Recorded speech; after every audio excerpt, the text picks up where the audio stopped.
करेंगे। हरे कृष्णा कृष्णा कृष्णा हरे हरे, हरे राम राम राम हरे हरे।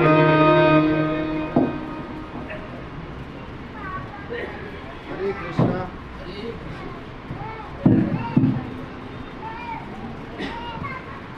प्रभु जी का सा आभार, इन्होंने जिस प्रकार से हमारी तारीफ की, बहुत ज़्यादा कर दी प्रभु जी। पता नहीं एक्सपेक्टेशंस के हिसाब से खरा उतर भी पाऊंगा या नहीं, पर फिर भी आपका बहुत आभार।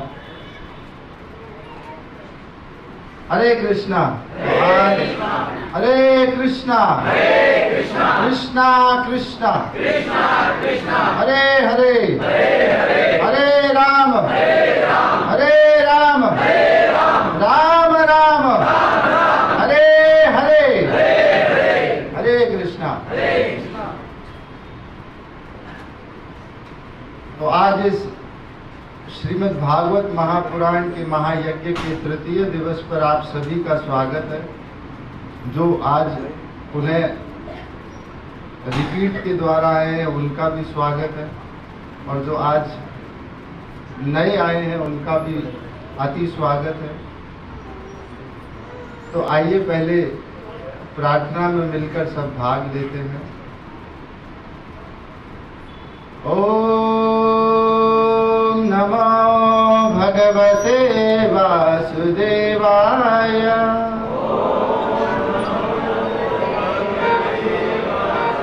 ओम नमो भगवते वासुदेवाय,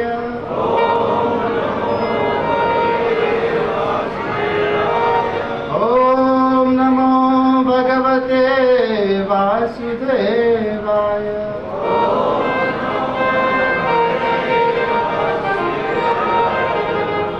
नारायणं नमस्कृत्यं नरं चैव नरोत्तमं, देवीं सरस्वतीं व्यासं ततो जयमुदीरये। नष्टप्रायेषु अभद्रेषु नित्यं भागवत सेवया, भगवती उत्तमा श्लोके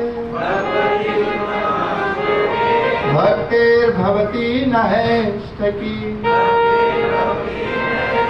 कृष्णाय वासुदेवाय देवकी नंदनाय च नंदगोपकुमाराय गोविंदाय नमो नमः। नमो महावदन्याय कृष्ण प्रेमा प्रदायते,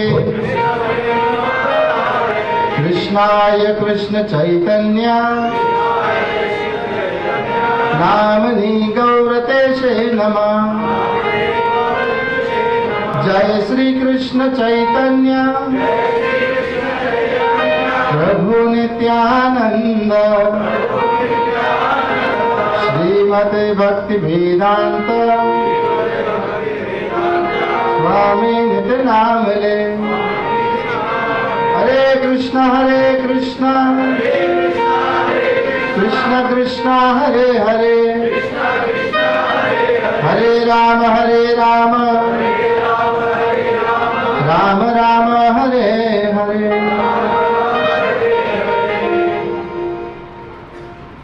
हरे कृष्णा।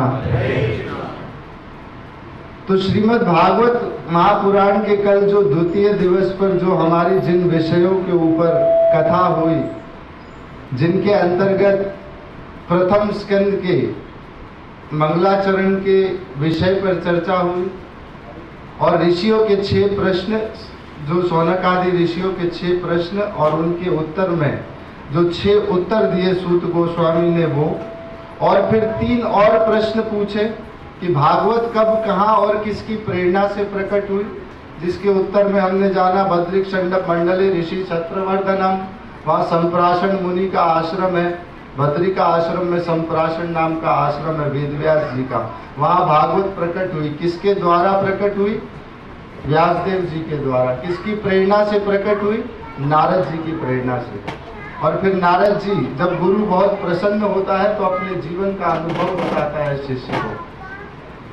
तो इसमें नारद जी जब बताते हैं व्यासदेव जी को कि मैं पहले उपभ्रंश नाम का गंधर्व था और बहुत सुंदर मेरा शरीर था और मैं गंधर्वों के साथ, गंधर्वियां बहुत सुंदर मेरे साथ होती थी और मैं वहां भगवान के नाम गुण रूप लीला का गुणगान करने की जगह मैं वहां भोग का गुणगान करने लगा। तब देवताओं ने मुझे श्राप दिया, मैं दासी पुत्र बनकर इस धरती पर आ गया। और इस धरती पर जब मैं दासी पुत्र आया, परंतु भगवान की मेरे ऊपर कृपा थी। मेरी माता बहुत संतों की सेवा में व्यस्त थी। भक्ति वेदांत मेरे यहाँ चतुर्मास में मेरी माता उनकी सेवा करने के लिए जाती थी। उनके यहाँ साफ सफाई स्मिता आदि की व्यवस्था करती थी। और किस प्रकार उन्होंने मुझे इस भगवान के जो परम गुह्य ज्ञान है इसको उन्होंने मुझे उपलब्ध कराया, भगवत तत्व का मुझे ज्ञान कराया। जब तो मैं अद्भुत था। मेरी माता जब भक्ति वेदांत जाने लगे तो मैं ये सोचने लगा कि मुझे तो इनके साथ जाना है, परंतु मेरी माता का तो मैं एकमात्र सहारा था। तो मैं जाना चाहता था, परंतु भगवान ने मेरे ऊपर कृपा की कि मेरी माता को वह जंगल में गई और सर्प के काटने से मेरी माता की मृत्यु हो गई। तो भगवान तो कभी गैया मार देते हैं किसी की, कभी मैया मार देते हैं कल्याण करने के लिए। तो एक बार महाभारत में प्रसंग आता है, अर्जुन के साथ भगवान जा रहे थे एक जगह। तो एक भक्तिन की गुटिया थी बहुत गरीब सी, उसके पास एक गाय थी, बहुत सेवा करती थी। सुबह 12-14 घंटे उसका दूध निकाले, उसकी सेवा करे, उससे मिठाइयाँ बनाए, उससे भगवान को भोग लगाए। और फिर गाय की सेवा में, तो गाय की सेवा तो ऐसे होती है जैसे छोटे पुत्र की सेवा होती है। छोटे से नन्हे बालक होते हैं उसी प्रकार गाय की सेवा करनी होती है। तो भगवान उसकी जब कुटिया में गए तो बहुत सुंदर भोजन उसने बनाया। जो भक्तिन थी, भगवान ने प्रसाद पाया, आशीर्वाद दिया। और वह बाहर आए तो अर्जुन ने पूछा, भगवान आपने इस मैया को क्या आशीर्वाद दिया भक्तिन को? तो भगवान ने कहा, मैंने इसको आशीर्वाद दिया इसकी गैया मर जाए। तो कहा ये कैसा आशीर्वाद है?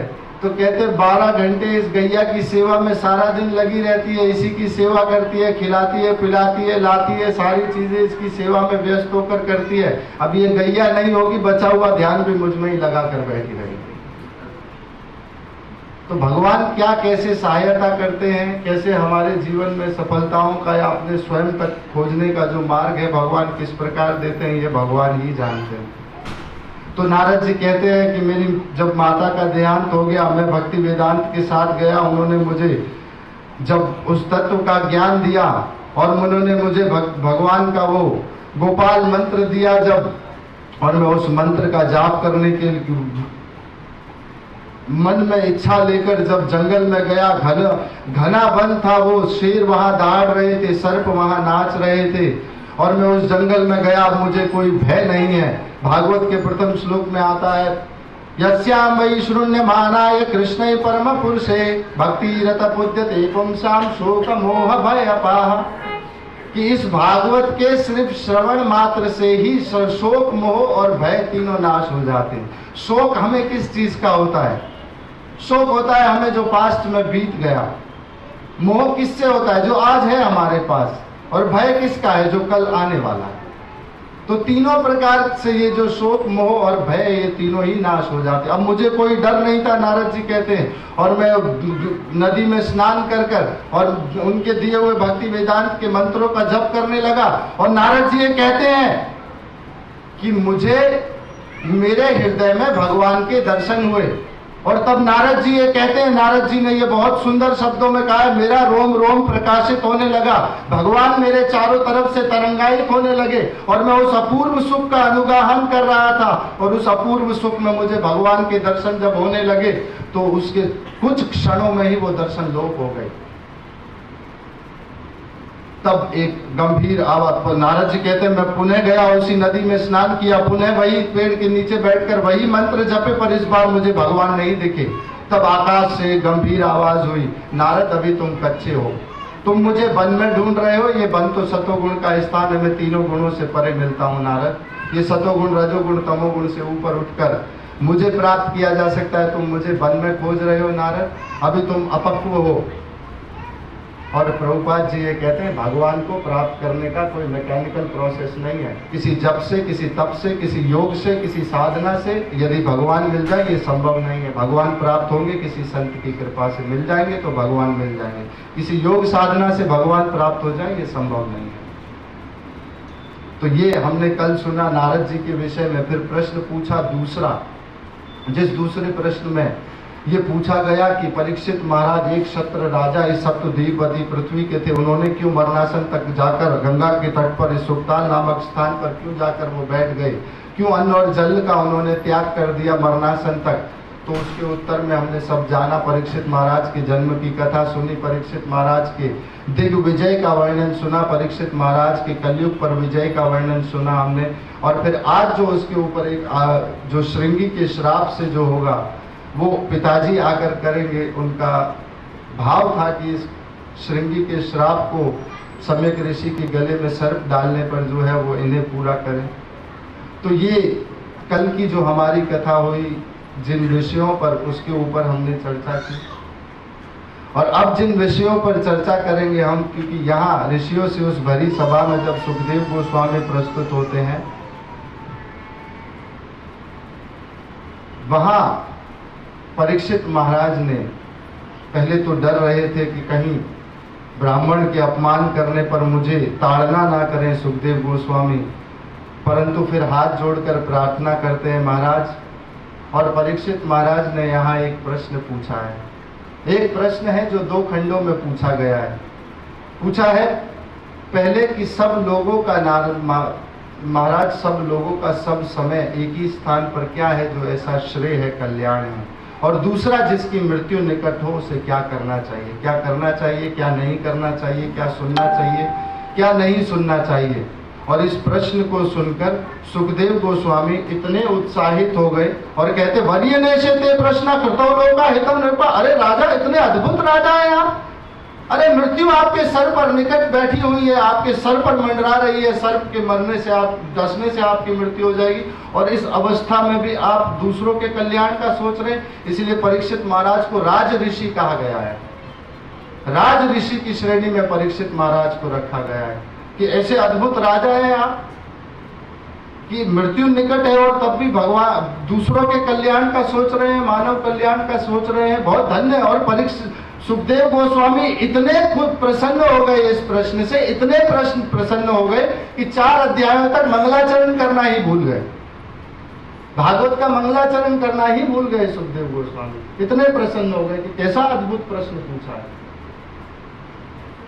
तब सुखदेव गोस्वामी यहाँ पर उस उत्तर में कहते हैं ना, राजा परीक्षित, आयु जो है हमारी पल पल क्षीण हो रही है, मृत्यु सदैव सभी के ऊपर फल लेकर इंतजार कर रही है, कब मृत्यु आए, अमर कोई है नहीं, और बहुत समय कम बचा हुआ है। और जितने भी महात्माओं ने अपने जीवन में जो सबसे अधिक प्रयास किया है वो अपने हृदय की शुद्धि पर ही किया है कि इस हृदय को कैसे निर्मल किया जाए, इस हृदय को कैसे शुद्ध और पवित्र किया जाए।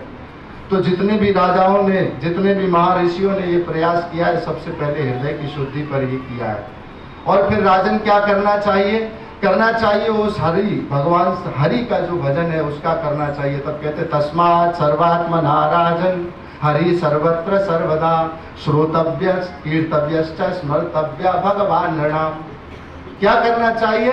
तस्मात् सर्वात्मना राजन, वो सर्वात्मा भगवान जो सर्वात्मा हरि है उसका भजन करना चाहिए, उसका नाम लेना चाहिए, उनका गुणगान करना चाहिए। और क्या करना चाहिए? श्रोतव्यम, सुनिए, जो कथा भगवान की है उसको सुनिए। और फिर क्या कीजिए? कीर्तव्यश्च, जो कि भगवान की कथा सुनिए उसी का कीर्तन कीजिए। और ये दोनों नहीं कर सकते तो स्मर्तव्य भगवान नृणाम, उस भगवान की कथाओं का श्रवण और वर्णन स्मरण करें अपने भीतर। कोई और साधन इस कलयुग में उपलब्ध नहीं है। और मृत्यु सबकी हो ही रही है। मृत्यु के संदर्भ में एक कथा आती है बहुत सुंदर, सूफियों में बड़ी कथा बहुत मशहूर है। एक राजा अपने राज्य में लेटे हुए थे मखमल के बिस्तर पर, सैया पर आराम कर रहे थे। एक गंभीर आवाज होती है वहां पर, और उस गंभीर आवाज में जो बोल रहा है वो कहता है, राजन मेरा ऊंट खो गया है, मुझे मेरा ऊंट ढूंढ कर दीजिए। राजा कहता है, बड़े मूर्ख हो तुम, इस राजमहल में मेरे इस कक्ष में मखमल की सैया पे तुम ऊंट को ढूंढ रहे हो जो खोया। तुम्हारा जो ढूंढना है वो गलत है। और राजा प्रयास कर रहा था सोने का, उसे नींद नहीं आ रही थी। जैसे उसका ऊंट ढूंढना उसमें उस स्थान पर गलत था, ऐसे ही राजा सुकून उस मखमल के बिस्तर पर ढूंढने का प्रयास कर रहा था। दोनों की खोज गलत थी। फिर आवाज आती है, मेरा ऊंट खो गया। राजा कहता है, यहाँ कोई ऊंट नहीं है, तुम चले जाओ यहाँ से। यहाँ से ये आवाज तो गंभीर अब नहीं रही। राजा सुबह जब उठते हैं और राजा अपने राजमहल में आकर जब बैठते हैं अपने राजगद्दी पर, तब देखते हैं दूर द्वार पर एक साधु है और वो उनके सैनिकों से ये बहस कर रहे हैं, आर्ग्यूमेंट कर रहे हैं कि मुझे यहाँ आने दीजिए, मुझे यहाँ ठहरने दीजिए, ये अतिथि भवन है, ये धर्मशाला है, मुझे यहाँ ठहरने दीजिए। और वहां उसे सैनिक जो है वो समझा रहे हैं कि ये राजा का निजी महल है, ये आप कोई धर्मशाला नहीं, आप यहाँ से जाइए। और ये साधु उस बोल रहा था और राजा दूर से देख रहा था और राजा सुन रहा था। राजा को वो गंभीर आवाज अभी भी याद थी, वो ज्यादा देर नहीं हुई थी, अभी रात को ही सुनकर आए थे वो आवाज गंभीर। तो राजा उस गंभीर आवाज को पहचाने, राजा दूर से देख रहे हैं। और थोड़ी बहुत देर तक जब ये बहस इस प्रकार होती रही, सेनापति और उस साधु के मध्य में और जो सैनिक थे उनके मध्य में, तो राजा स्वयं अपनी गद्दी से उठकर वहां जाते हैं। और राजा जाकर वहां पर बोलते हैं, ये अरे साधु आप मूर्ख हो, मूढ़ हो, ये राजमहल है मेरा, ये कोई धर्मशाला नहीं है, ये मेरा निजी महल है। आपको यहाँ ठहरने के लिए कोई आज्ञा प्राप्त नहीं हो सकती है, ये धर्मशाला तो नहीं है। फिर ये यहाँ पर कहता है, अरे राजन ये धर्मशाला ही है। तो कहता नहीं है। तो कहता वो देखो, राजा कहता है मेरा सिंहासन है, वो मेरी राजगद्दी है, वहां मैं बैठता हूँ, ये मेरा राजमहल है। साधु कहता है कौन सा? कहता है वो। कहता है यहाँ तो मैं बहुत साल पहले आया था, कोई और बैठा था। तब फिर कहता है राजा कि वो मेरे पिताजी थे। तब राजा फिर कहता है, साधु कहता है नहीं मैं उससे भी एक बार पहले आया था, तब कोई फिर और यहाँ बैठा हुआ है। फिर राजा कहता है वो मेरा दादा था। फिर बोलता है कि मैं पहले आया था, इससे भी पहले, उससे तब तो कोई और ही बैठा था। कहता वो मेरा परदादा था। तो कहता राजन यही तो मैं आपको समझाने का प्रयास कर रहा हूँ कि ये धर्मशाला है जहाँ आप रुके हुए हो, ये कोई आपका निजी महल या आपका रहने का घर नहीं है, ये धर्मशाला है। राजा का हृदय बड़ा द्रवित हो गया और राजा अपने ही राज्य के चौराहे पर जाकर कुटिया बनाकर रहने लगे। और कुटिया बनाकर जब रहने लगे राजा, तो बहुत उपद्रव हो जाता था वहां। लोग आते थे, पूछते थे यहाँ इस राजा से, ये तो अब अघोरी जैसे लगने लगे थे राजा इनको, तो अब और कोई प्रयास जीवन में किसी इच्छा, किसी भौतिक वस्तु की इच्छा थी नहीं। और ये पूछते आकर लोग यहाँ से बस्ती कहाँ है? और राजा यहाँ पर कहता आगे से दाहिने चले जाइए, वहां बस्ती है। और लोग वहां से होकर वापस आते थे और इस राजा को बोलते थे, अरे राजा कैसे मूढ़ हो तुम, क्या बिल्कुल पागल हो तुम? कौन से आप अपने प्रमाद में रहते हो कि आप वहां जहां आप भेज रहे हो सबको, वहां बस्ती नहीं है कोई, वहां शमशान है। तब राजा कहता है यही तो मैं आप लोगों को समझाने का प्रयास कर रहा हूं कि जिस जगह को आप शमशान कह रहे हो वो असल में बस्ती है। वहां जो एक बार गड़ गया वो दोबारा नहीं निकलता है। और जिसको आप बस्ती कह रहे हो इसे मैं धर्मशाला कहता हूँ। यहाँ तो लोग आते हैं, जीते हैं, खाते हैं, पीते हैं, अपना जीवन बिताते हैं और चले जाते हैं। तो मृत्यु अपने जीवन में सभी की आनी है। इसमें ये बताते हुए जब सुखदेव गोस्वामी बताते हैं कि राजा, यदि आपको अपने जीवन में अपना कल्याण और दूसरों का कल्याण करना है तो सर्वात्मना हरि जो है उनकी जो है आप भक्ति कीजिए, उनका श्रवण कीजिए, उनका कीर्तन कीजिए। वही हरि है जो आपको सभी दुखों से तार सकते हैं। एक गांव में बहुत पैच सेठ हुए। सेठ बड़े धर्मात्मा हुआ करते थे और धर्मात्मा सेठ हमेशा ये प्रयास करते थे कि साधुओं का भला हो, सत्संग हो, भागवत कथा हो, प्रसाद बंटे, दान पुण्य करते थे। परंतु बेटा उनका जो था धनी सेठ का, वो आध्यात्मिक उन्नति के विषय में कोई अपनी विशेष जो है प्रयोजन उनका था नहीं अपने जीवन में। और पिताजी को बहुत चिंता होती थी कि मेरा बेटा अब भजन कैसे करेगा, जीवन में भगवान को किस प्रकार प्राप्त करेगा, अपने जीवन में मोक्ष का किस प्रकार दर्शन करेगा। तो पिताजी बहुत चिंतित होते थे। समय अनुसार पिताजी की तो स्वर्ग लोक वैकुंठवास हो गया, धर्मात्मा थे।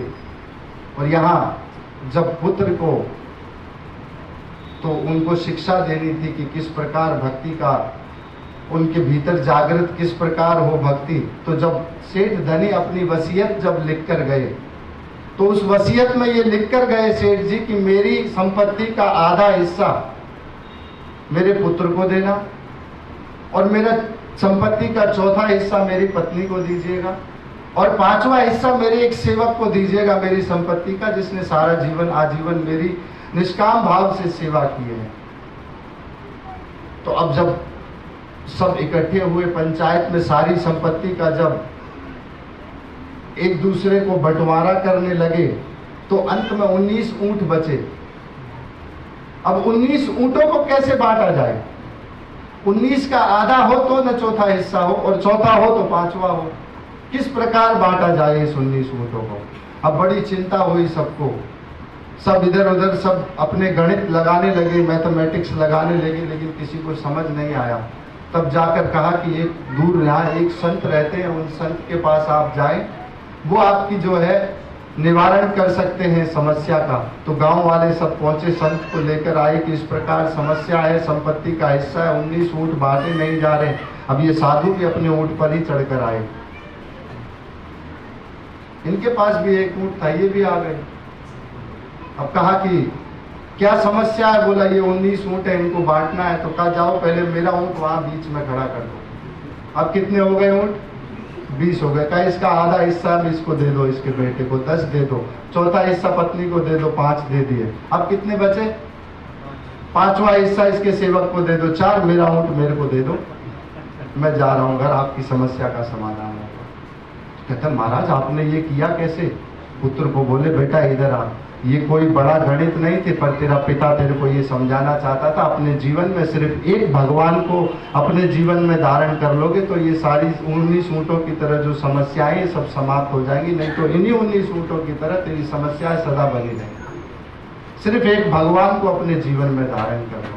हरि भगवान है जीवन में, उसको धारण करेंगे तो होगा। काम सर्व कामो व मोक्ष कामो उदारति तीव्रेण भक्ति योगेन पुरुषं सृजति परम। अकाम सर्व काम, किसी काम की, किसी काम से, किसी निष्काम से, किसी भी भाव से, अच्छे बुरे किसी भी भाव से आप भगवान का श्रवण कीर्तन करो, वो सदा ही आपके लिए कल्याणकारी होगा और लाभकारी होगा। तब फिर सुखदेव गोस्वामी से परीक्षित महाराज से कहते हैं राजन, पहले तो परीक्षित महाराज कहते हैं मेरा कल्याण कैसे होगा? मेरा तो जीवन पूरा का पूरा व्यतीत हो गया, मैंने तो अपना जीवन सारा जीवन, अब मुझे ये पता होता पहले ये सब होता है तो मैं अपने जीवन के हजारों वर्ष व्यर्थ नहीं गवाता।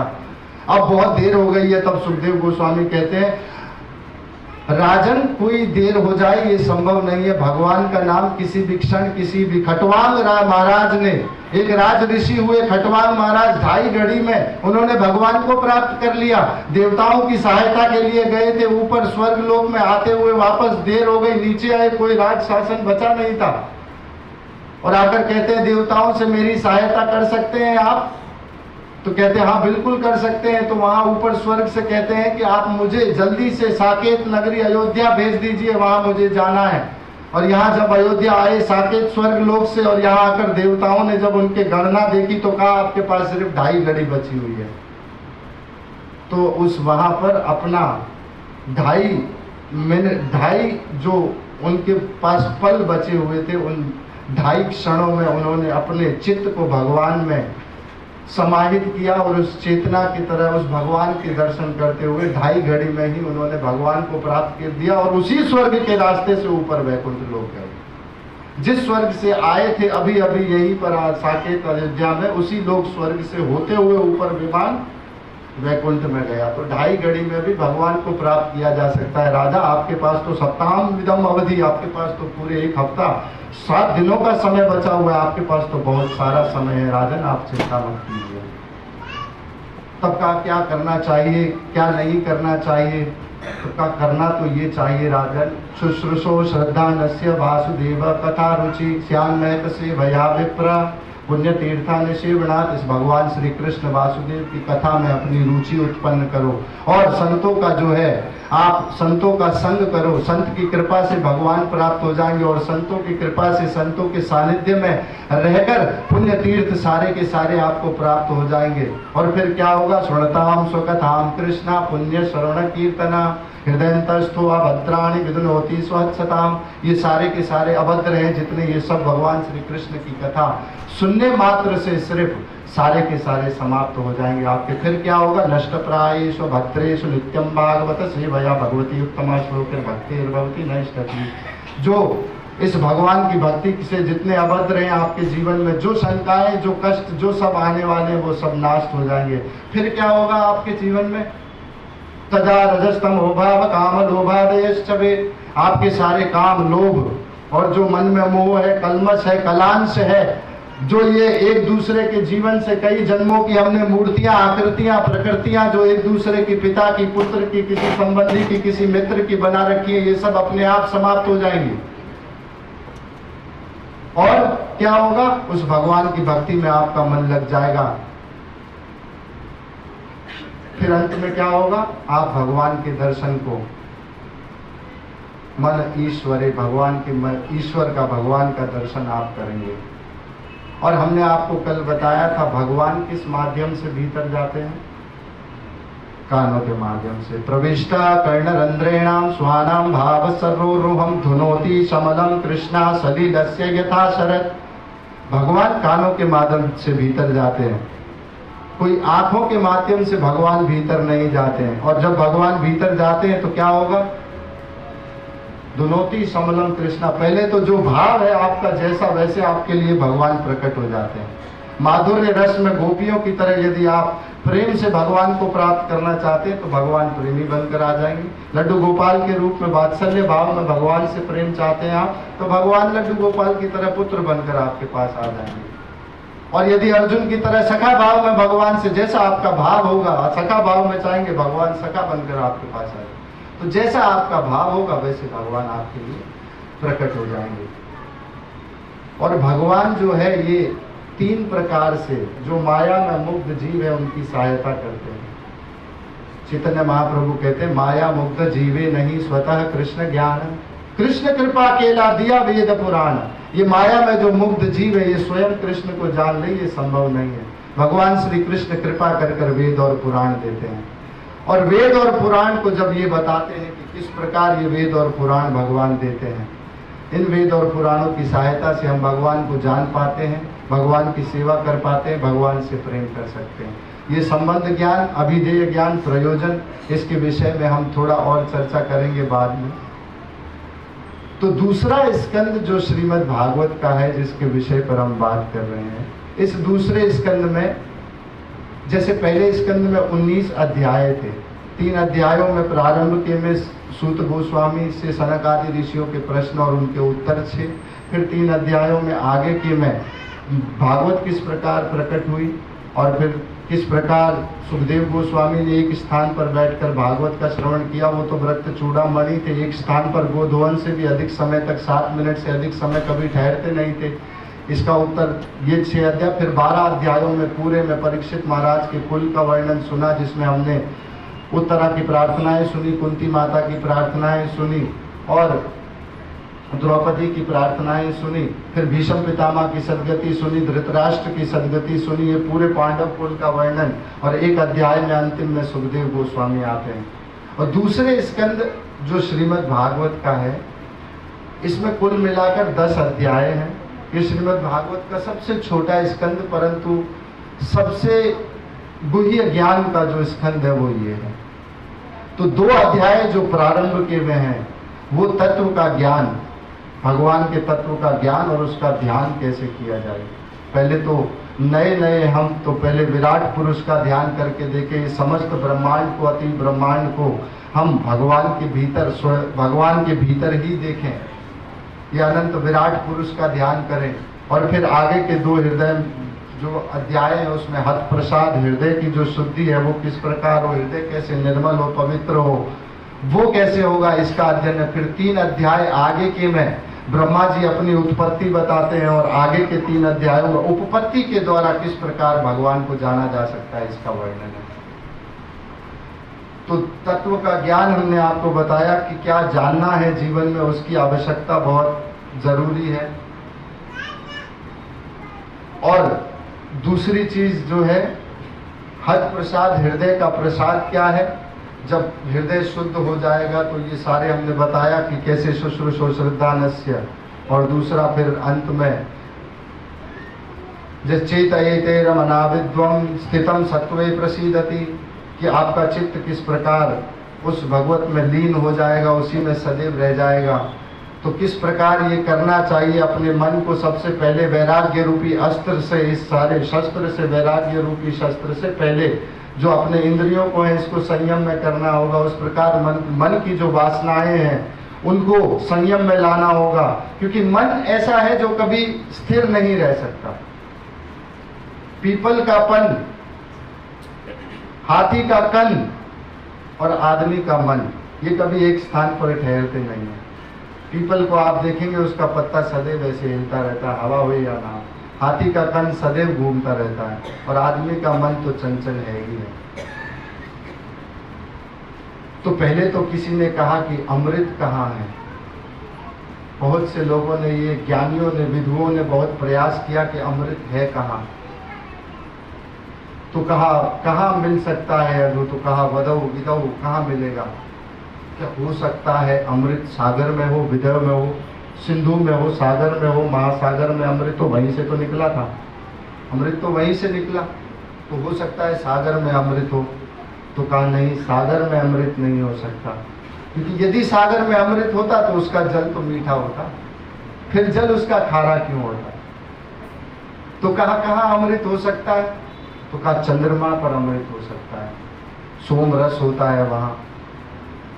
तो कहा नहीं, यदि चंद्रमा पर अमृत होता तो वैक्सिंग एंड वेनिंग तो हो ही रही है, चंद्रमा घट रहा है, घटन है उसका, कम हो रहा है। अगर उसमें अमृत होता तो सदैव ही पूर्णिमा रहती, अमावस्या तो कभी आती नहीं। तो कहा फिर कहाँ हो सकता है अमृत, तो कहा वधु मुखो, स्त्री के मुख में अमृत है। तो कहा स्त्री के मुख में अमृत है तो पति मरतम, फिर पति मरते क्यों। यदि स्त्री के मुख में अमृत होता तो पति कभी मरते ही नहीं। तो कहा फिर कहाँ हो सकता है, तो कहा स्वर्ग में अमृत है, वहां तो है, देवता पीते हैं, बहुत सुंदर रस होता है वहां पर उनको। और देवता का तो एक नाम अजरा भी है, अमरा भी है, निर्जरा भी है, ये तो देवताओं के नाम है ही है। तो अमरा जो मरे नहीं, हजारों साल तक जिसका जीवन हो, वो तो अमर के बराबर ही है।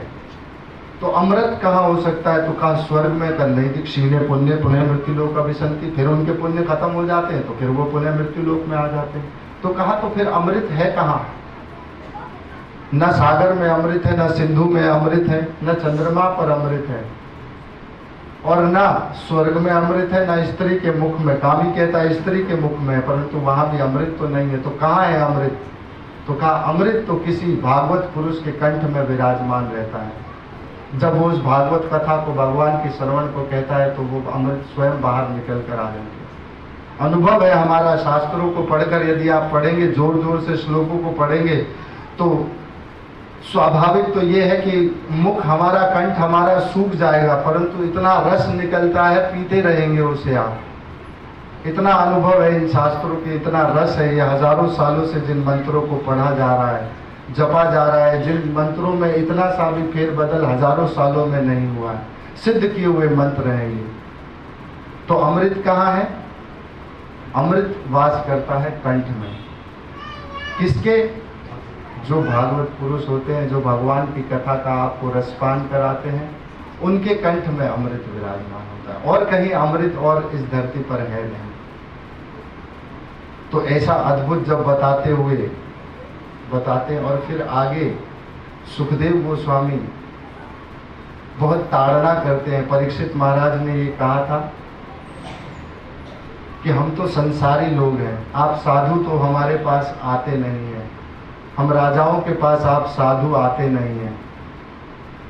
तो जब सुखदेव गोस्वामी ने सुना तो ताड़ना करते हुए क्रोध में आकर सुखदेव गोस्वामी कहते, अरे संसारी, तुम संसार की बात करते हो परीक्षित महाराज? परीक्षित, ये संसारी लोग तो सारी रात भोग में रहते हैं, सारा जीवन अपना पैसे कमाने में व्यर्थ गवा देते हैं, कोई तत्व के ज्ञान को तो जानना ही नहीं चाहता है, कोई प्रयास ही नहीं करता भगवान को ढूंढने का। इनके पास समय है बहुत सारी किताबें पढ़ने का, पुस्तकें पढ़ने का, अखबारें पढ़ने का, परंतु भगवान का गुण नाम रूप लीला का तो ये कभी वर्णन श्रवण करेंगे ही नहीं। अरे वेद तो क्या, उपनिषद तो क्या, पुराण तो क्या, ये भगवान के नाम का कीर्तन भी नहीं करेंगे। और वेद पुराण तो ये कभी नाम भी नहीं आएंगे राजन, इनको ये कभी नहीं कर पाएंगे, ये कीर्तन कभी इनका भला नहीं हो सकता। तभी तो ये कहा था परीक्षित महाराज ने, तो किस प्रकार ये कल्याण हो पाए सभी का।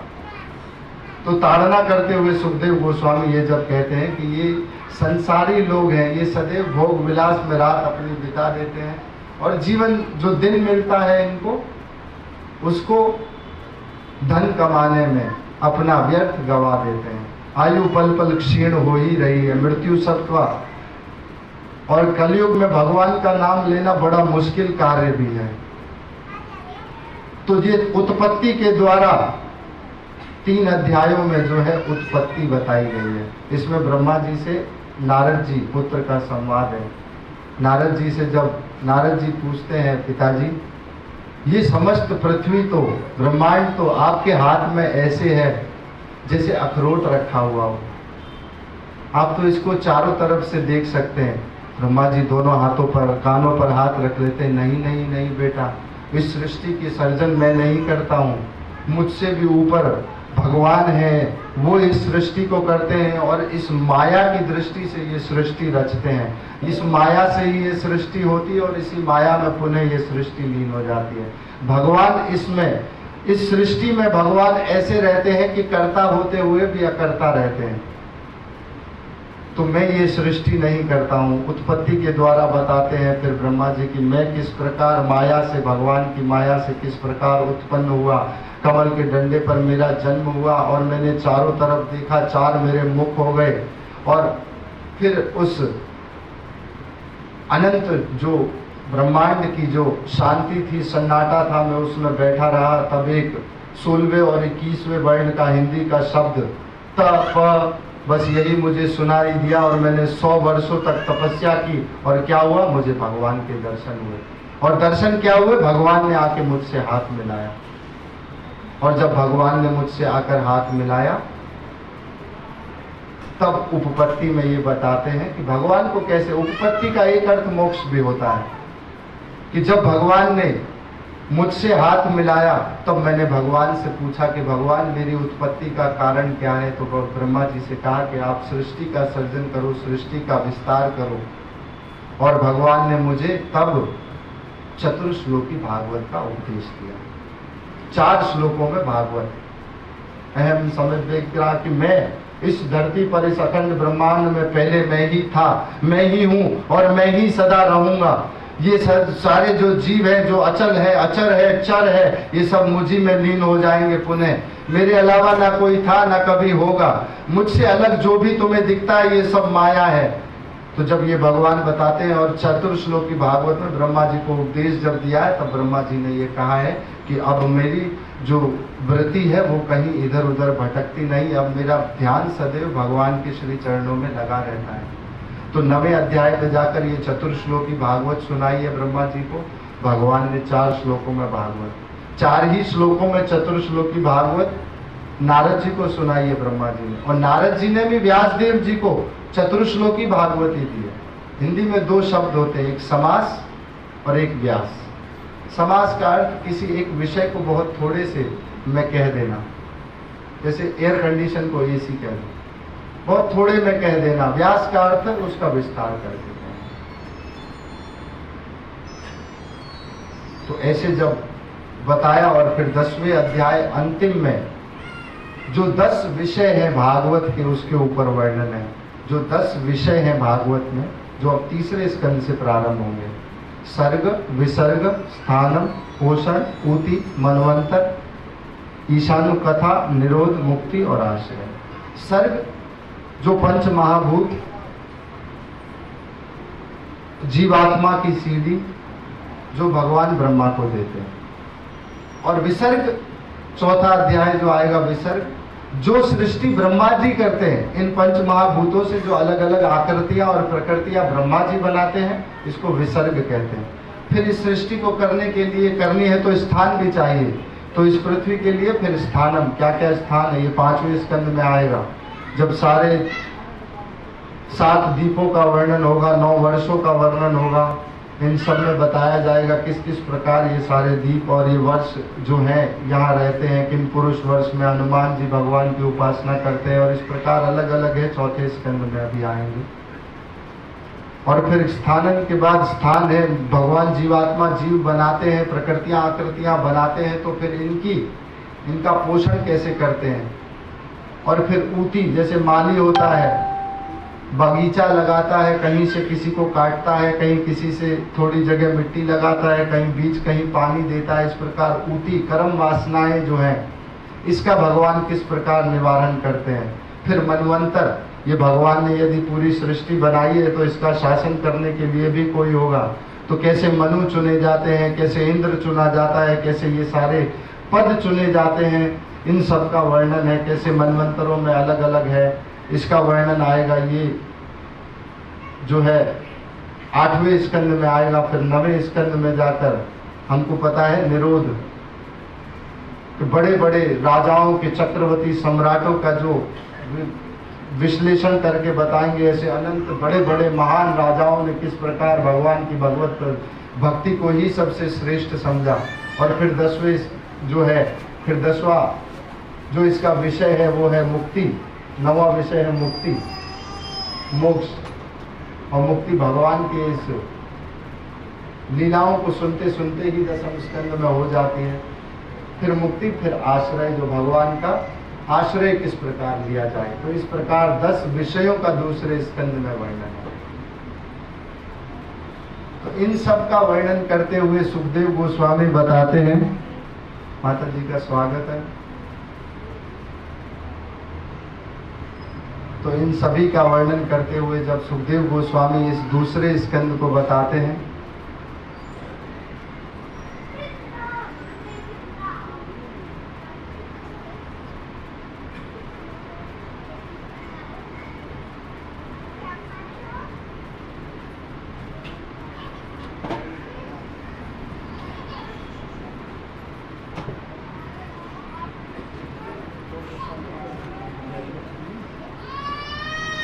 हरे कृष्णा हरे कृष्णा कृष्णा कृष्णा हरे हरे हरे राम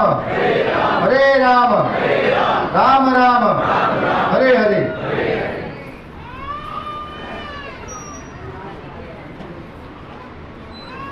तो इन 10 विषय जो हमने भागवत के आपको बताए, इसके ऊपर वर्णन है। और जो ये चतुर्श्लोकी भागवत है जो भगवान ने सुनाई है ब्रह्मा जी को, इस चतुर्श्लोकी भागवत का जो संपूर्ण सार है वो 3 चीजों में आकर समेटा जा सकता है।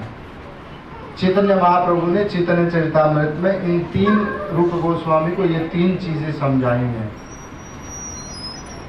3 प्रकार से भगवान हमारी सहायता करते हैं माया में जो मुग्ध जीव होते हैं। एक चेत गुरु के रूप में प्रत्येक हृदय में विराजमान है। स्वयं से सबको ये जानते हैं। चित्त का मतलब होता है स्वयं का अपना चित्त। हम जानते हैं, सबको भीतर पता होता है कि हम क्या कर रहे हैं, क्या सही सोच रहे हैं, क्या गलत सोच रहे हैं। बाहर उसको किसी भी तरह से नहीं दिखा पाए, परंतु भीतर चित्त में सबको ये पता होता है। तो चेत गुरु के रूप में भगवान सबकी सहायता करते हैं। दूसरा गुरु रूपे, व्यासदेव जी की तरह गुरु रूप नारद जी की तरह गुरु रूप में आकर हमारी सहायता करते हैं। और फिर तीसरा शास्त्र रूप है, शास्त्र के रूप में वेद व्यास जी की तरह अवतार लेकर शास्त्रों का संकलन करते हैं। तो तीन प्रकार से, इन्हीं तीन प्रकार से भगवान को जाना जा सकता है, भगवान से भगवान की सेवा की जा सकती है और भगवान से प्रेम किया जा सकता है। तो भगवान के जानने को कहते हैं संबंध ज्ञान। संबंध जब तक स्थापित नहीं होगा, कोई एक संबंध को स्थापित करना पड़ेगा। तो संबंध जब तक स्थापित नहीं होगा तब तक संभव नहीं है, और संबंध स्थापित हो जाएगा तो क्या करेंगे? सेवा। उसको कहते हैं अभिधेय ज्ञान। भगवान की सेवा करने को कहते हैं अभिधेय ज्ञान। और प्रयोजन क्या है? प्रेम।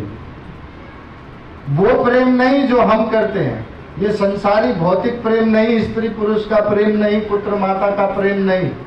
प्रेम जो अनंत प्रेम है, जो प्रयोजन होना चाहिए। ये प्रेम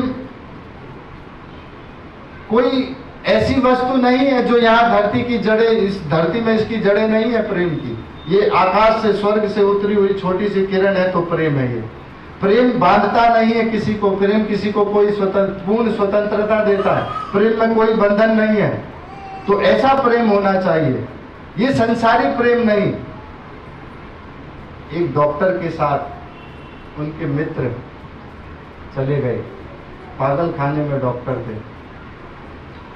तो जाकर कहते हैं, देखते हैं दोस्त, एक देखता है दोस्त एक पागल को एक बहुत सुंदर स्त्री का फोटो लेकर, तस्वीर लेकर हृदय से लगाकर बड़ी सी को बहुत जोर जोर से रो रहे हैं, बहुत जोर से रो रहे हैं। तो कहा कि डॉक्टर से पूछा दोस्त ने, यार ये रो क्यों रहे हैं? तो कहा यार ये मित्र जिस प्रकार बात करते हैं कि ये तो इसकी बहुत प्रेमिका रही, इससे बहुत इसने अगाध प्रेम किया, परंतु ये मिल नहीं पाई इससे, इसीलिए ये रो रहा है। फिर थोड़ा आगे जाते हैं, एक और दिखता है, उसी प्रेमिका की तस्वीर लेकर एक और जना बैठा हुआ है और बहुत जोर जोर से वैसे ही रो रहा है। तो पूछा क्या हुआ, ये वही प्रेमिका है तो इसके लिए ये क्यों रो रहा है? इसको भी नहीं मिली? कह रहा नहीं, इसको ये मिल गई थी, ये इसको मिल गई है तो रो रहा है, उसको नहीं मिली तो रो रहा है। तो ये वाला संसारी प्रेम नहीं, प्रेम वो जो अनंत प्रेम है, जो भगवान से किया जा सके वो। तो संबंध ज्ञान, अभिधेय ज्ञान और प्रयोजन, इन तीन तरह से भगवान को समझने का साधन उपलब्ध है। और दूसरे स्कंद को कहते हैं कि भगवान को जानने का साधन क्या है। जैसे पहला स्कंद अधिकारी स्कंद है, दूसरा स्कंद है साधन क्या है, भगवान को पाने का साधन क्या है। तो पहले हमको जानना होगा भगवान क्या है।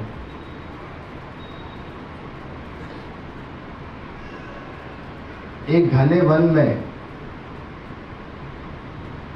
एक साधु तपस्या करते थे वृक्ष के नीचे बैठकर। वहां एक लकड़हारा रोज आता था और लकड़ियां काट कर ले जाता था। हर दूसरे तीसरे दिन आता था, लकड़ियां काट के ले जाता था। तो पूछा कि लकड़ियों से साधु ने एक दिन पूछ लिया उससे कि ये तू लकड़ियां यहाँ से जो काट कर ले जाता है, इससे तेरा जीवन कितना चलता है? तो कहा 2-3 दिन मेरा गुजर बसर हो जाता है, फिर दोबारा पुनः इसी जंगल में आना होता है। तो साधु कहता है, मैं तुम्हें यदि ये कहूं कि इन लकड़ियों से जो तुम अभी अपना भरण पोषण कर रहे हो, इन्हें छोड़कर यदि तुम थोड़ा आगे और जाओ तो वहां चांदी की खदानें हैं।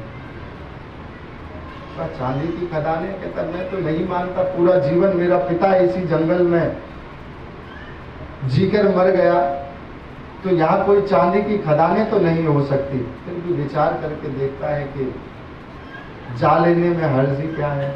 वहां जाकर देखता है चांदी की खदानें रहती हैं। अब तो इतना प्रसन्न हो जाता है चांदी की खदानों को पाकर। अब उसके तो 15-15 दिन 20-20 दिन चांदी ले आकर बेचकर निकल जाते थे। अब फिर जब ये चांदी की खदानों में लिप्त होने लगा तो साधु फिर आ गए वहां पर। और इस बार साधु आकर कहते हैं, अरे मूर्ख, तू फिर इस चांदी की खदान में लिप्त हो गया? कहता महाराज, अब चांदी मिल गई है बहुत, मेरे लिए तो ये संतुष्टि का विषय है, इससे अधिक तो मैं सोचता नहीं हूँ। साधु कहता फिर भी यदि मैं तुझे ये कहूँ कि इससे आगे थोड़ा और जा जंगल में, वहां सोने की खदान है। तो कहा ठीक है। अब तो विश्वास भी पूरा हो गया था साधु के ऊपर कि बिल्कुल होंगी। अब चले गए आगे, सोने की खदानें मिलती हैं। अब तो आराम से 6 महीने निकल जा रहे हैं उनके। आराम से लकड़हारा 6 महीने बिताकर अपना जीवन व्यतीत गुजर बसर करने लगा। साधु फिर आ गए। साधु का काम होता है जगाना, चूंटी मारकर जगाना। मनोरंजन करना साधु का काम नहीं है, गाना बजाना साधु का काम नहीं है, जगाना है। कीर्तन करना साधु का कार्य है, परंतु जगाना है। साधु फिर आ जाते हैं। अब आकर साधु कहते हैं अरे मूर्ख, तू फिर सोने में लिप्त हो गया। कहता है महाराज अब सोना काफी है, पूरा जीवन बहुत अच्छा है। कह रहा नहीं, फिर भी मैं तुझे बताऊं, आगे जा थोड़ा और चांदी, वो हीरे की खदानें हैं वहां। अब तो विश्वास भी पूरा था, वहीं छोड़कर सोने को सीधा हीरे के पास चला गया। अब हीरा लेकर आ गया। सालों हो गए, बड़े महल बना लिए, बाहर रथ आदि घोड़े खड़ी कर दिए, ऊंट घोड़े कर दिए, सेनाएं बना के तैयार कर दी पूरी की पूरी। बहुत स्त्रियां रानियां साथ में रहने लगी, ऐश्वर्य वैभव के साथ रहने लगा। साधु फिर आ गए। साधु कहता है तू फिर इसी में मूर्ख लिप्त हो गया, फिर इसी हीरे में लिप्त हो गया। अब अहंकार भी पूरा था। अरे राजा साधु, अब मुझे तू क्या दे सकता है इस हीरे से ज्यादा, और इस हीरे से ज्यादा है भी क्या धरती पर जो तू मुझे देगा। तब साधु बहुत सुंदर प्रश्न पूछता है। आपके मन में आया सवाल ये किसी के? तब साधु बहुत सुंदर प्रश्न पूछता है और पूछता है अरे मूर्ख, तेरे मन में कभी ये सवाल नहीं उठा? ये जो चांदी की खदान को जानता है, सोने की खदानों को जानता है, हीरे की खदानों को जानता है, ये क्यों यहाँ बैठकर फटे फटे कपड़ों में तपस्या कर रहा है? तेरे मन में कभी सवाल भी नहीं उठा इतने वर्षों में? ये साधु क्यों यहाँ बैठकर तपस्या कर रहा है फटे कपड़ों में? इसको क्या ऐसा मिल गया है जो इस चांदी हीरे और सोने से भी ऊपर का है? तो कहता है मैं हृदय द्रवित महाराज, क्षमा चाहता हूँ, क्षमा चाहता हूँ, क्षमा चाहता हूँ। साधु बहुत क्रोधित हो गए और फिर कहते हैं इससे ज्यादा महाराज, इससे ज्यादा क्या है? इससे ज्यादा तू जानना चाहता है? इससे ज्यादा मैं स्वयं हूँ, इससे ज्यादा मैं हूँ जो वो परमात्मा है जिसकी भक्ति में सदा मैं लीन रहता हूँ। तो ना मुझे ये सोना चांदी और हीरे दिखते हैं, मुझे कुछ और दिखता नहीं है, मैं इसी में सदा लिप्त रहता हूँ, आनंदित रहता हूँ। मुझे और कुछ दिखे तो मैं कुछ देखूं ना, मुझे कुछ और दिखता ही नहीं है। तो लिप्त नहीं होना है अपने जीवन में। ये दूसरे स्कंद का सार है कि लिप्त नहीं होना है जीवन में। मृत्यु सबकी निश्चित है और भविष्य का अंत किसी ने देखा नहीं, किसी ने भी भविष्य का अंत नहीं देखा है। और मृत्यु सबकी है और साधन क्या है पाने का? श्रवण। भगवान को प्राप्त करने का, जानने का, समझने का, दर्शन करने का साधन है सिर्फ श्रवण, और दूसरा कोई नहीं है साधन। दूसरा आप कोई भी साधन ढूंढ लो वो संभव नहीं है। यस्याम वही शून्य माना, या सिर्फ शून्य मात्र से, प्रविष्ट कर्ण रंध्राणाम, शून्य मात्र से, कोई और साधन नहीं है। सुनना ही, सिर्फ श्रवण ही। और श्रवण के भी 3 अंग होते हैं। पहला तो श्रवण, कान से सुनना, दूसरा मन से मनन करना, और तीसरा पालन करना। ये वेद के वाक्य हैं।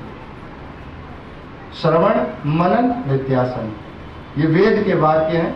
इन तीनों से ही श्रवण जो है वो संपूर्ण होता है। श्रवण की पूर्णता है इन 3 साधनों से, श्रवण से, मनन से और नित्यासन से। सुन तो लिया अच्छा खासा, सबने सुना है स्कूल में चोरी नहीं करनी चाहिए, सबने सुना है जुआ नहीं खेलना चाहिए, बहुतों ने सुना है शराब नहीं पीनी चाहिए, लेकिन कोई तो नहीं मानता ना।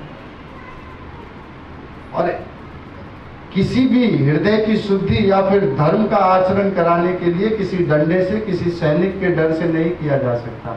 ये भागवत की कथा आपको स्वयं ही हृदय की शुद्धि दे सकती है। इस भागवत की कथा से रसमालयम, ये भागवत कथा स्वयं में अपने आप में रसमालयम है। ये पूर्ण रस है, संपूर्ण रस है इसमें, और कुछ भी नहीं है, कोई गुठली नहीं है इस फल में। संपूर्ण रस की ये भागवतम है। इस भागवत को सुनने मात्र से ही आपके जीवन का कल्याण होगा। और 7 दिनों में सुखदेव गोस्वामी कहते हैं आपके पास 7 दिन है, इन 7 दिनों में तो मैं आपको भगवान की प्राप्ति आपको करा दूंगा। आप बिल्कुल निश्चिंत होकर बैठिए और पूर्ण संपूर्ण मनन से आप इस भगवान की भगवत कथा का श्रवण और वर्णन कीजिए। इसीलिए भागवत को भगवत कथा नहीं कहा गया है। भागवत यानी भगवान से भी अधिक भगवान के भक्त महान होते, भगवान से भी अधिक भगवान का नाम महान है। राम जी के दर्शन हुए, रावण को नहीं सुधरा। कंस को दर्शन हुए भगवान श्री कृष्ण के, नहीं आया समझ। तो दर्शन से अधिक नाम से हृदय श्रवण जो है वो पिघल सकता है, द्रवित हो सकता है। और किसी वेद की वाटिका में, यदि वेदों के जंगल, कृष्ण करुणामृत के कवि कहते हैं, किसी वेदों की वाटिका में भगवान को ढूंढने का प्रयास करोगे तो नहीं मिलेगा। वाटिका जंगल को कहते हैं।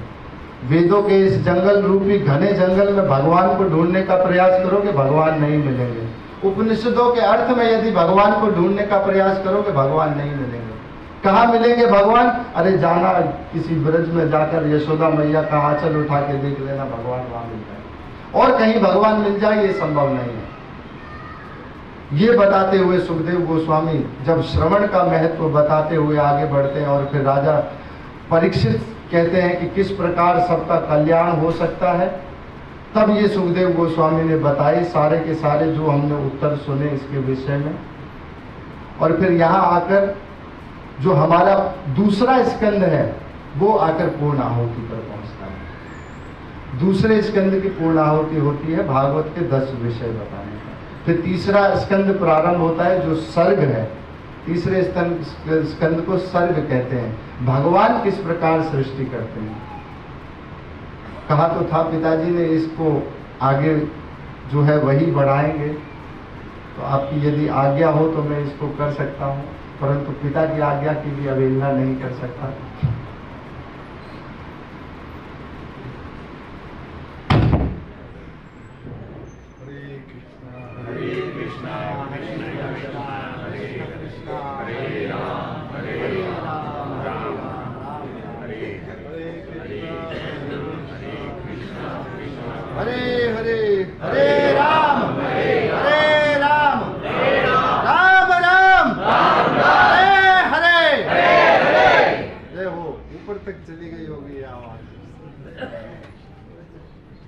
तो क्या करना चाहिए राजा ने कहा, सुखदेव गोस्वामी ने, तस्मात् सर्वात्मना राजन हरि सर्वत्र सर्वदा। हरि की जो भजन है वो कीजिए। इस हरि के नाम में इतनी शक्ति है कि ये सभी दुखों को आपके तार सकते हैं।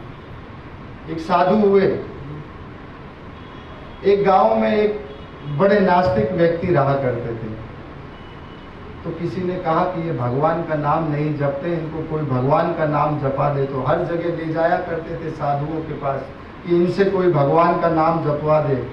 भगवान का नाम भी आसानी से निकलता नहीं है मुख से, जीभा पर आ जाए बड़ी कृपा की बात है।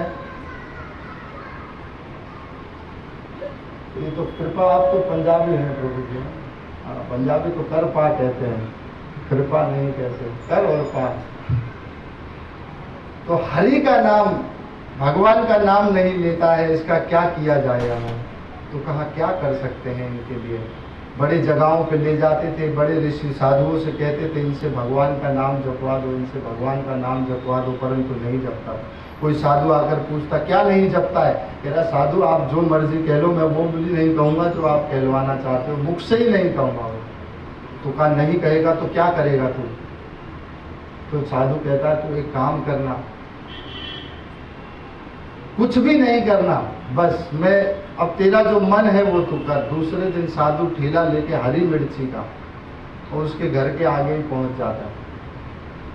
अब जब पहुंचा वहां घर जाकर सामने, तो कहता है क्या चाहिए, क्या है आपके पास।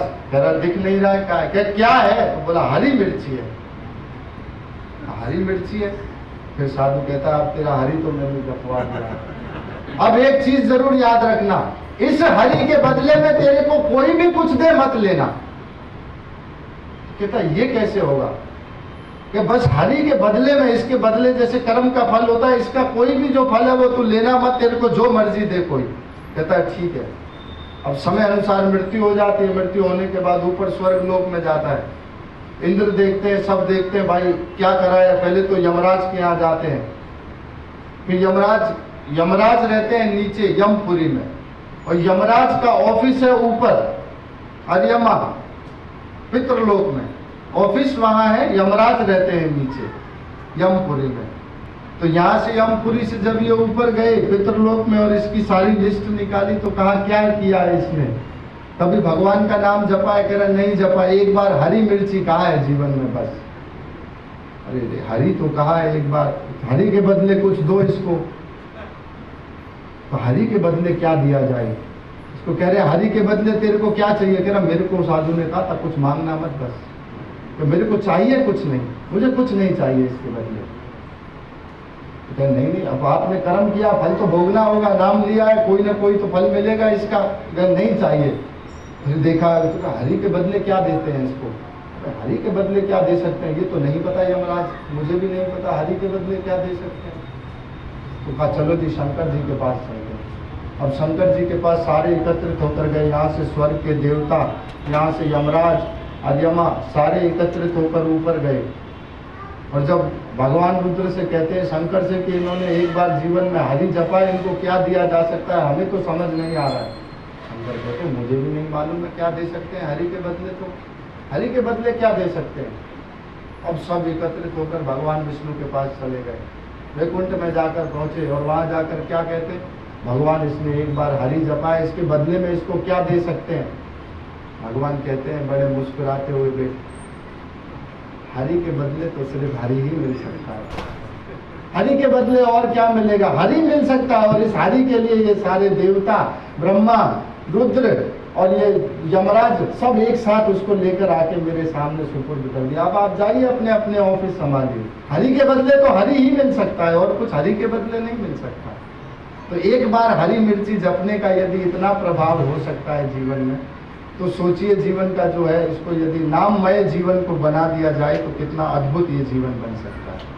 तो एक हरि के नाम में इतनी शक्ति है। भगवान स्वयं कहते हैं मैंने मेरी शक्तियों को मेरे नाम में रखा हुआ है, मेरी समस्त शक्तियां मेरे नाम में है और कोई साधन नहीं है मुझे प्राप्त करने का, सिर्फ श्रवण और कीर्तन ही मुझे प्राप्त करने का साधन है। तो हरि के बदले सिर्फ हरि मिल सकते हैं।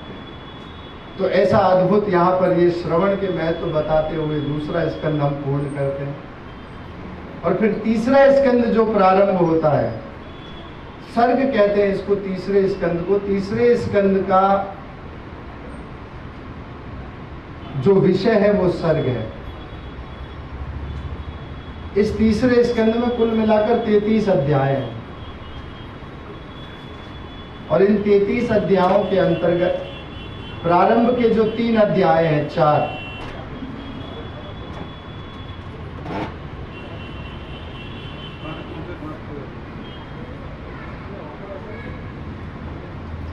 प्रारंभ के जो 4 अध्याय हैं उसमें विदुर और उद्धव जी के मिलने का संवाद है। विदुर जी स्वयं धर्मराज हैं और विदुर जी को 100 वर्षों तक सिर्फ श्राप था, 100 वर्षों की अवधि तक श्राप था इस धराधाम पर दासी पुत्र के रूप में रहने का।